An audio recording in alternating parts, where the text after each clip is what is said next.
رات بہت گزر گئی اور دن نکلنے والا ہے، بس ہم تاریکی کے کاموں کو ترک کر کے روشنی کے ہتھیار باندھ لیں۔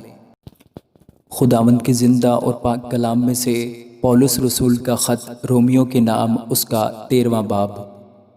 ہر شخص اعلیٰ حکومتوں کا تابع دار رہے، کیونکہ کوئی حکومت ایسی نہیں جو خدا کی طرف سے نہ ہو، اور جو حکومتیں موجود ہیں وہ خدا کی طرف سے مقرر ہیں۔ پس جو کوئی حکومت کا سامنا کرتا ہے وہ خدا کے انتظام کا مخالف ہے، اور جو مخالف ہیں وہ سزا پائیں گے، کیونکہ نیکوکار کو حاکموں سے خوف نہیں بلکہ بدکار کو ہے۔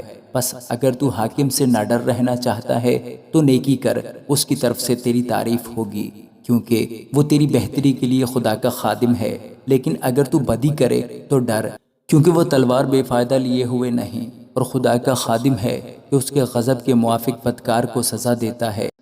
پس تابع دار رہنا نہ صرف غضب کے ڈر سے ضرور ہے، بلکہ دل بھی یہی گواہی دیتا ہے۔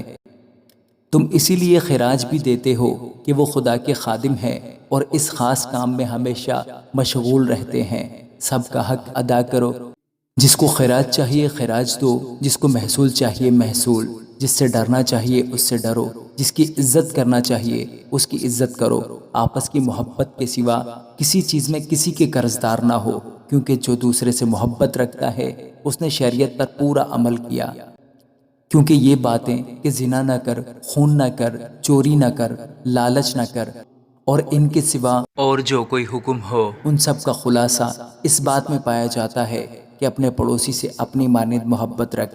محبت اپنے پڑوسی سے بدی نہیں کرتی، اس واسطے محبت شریعت کی تعمیل ہے۔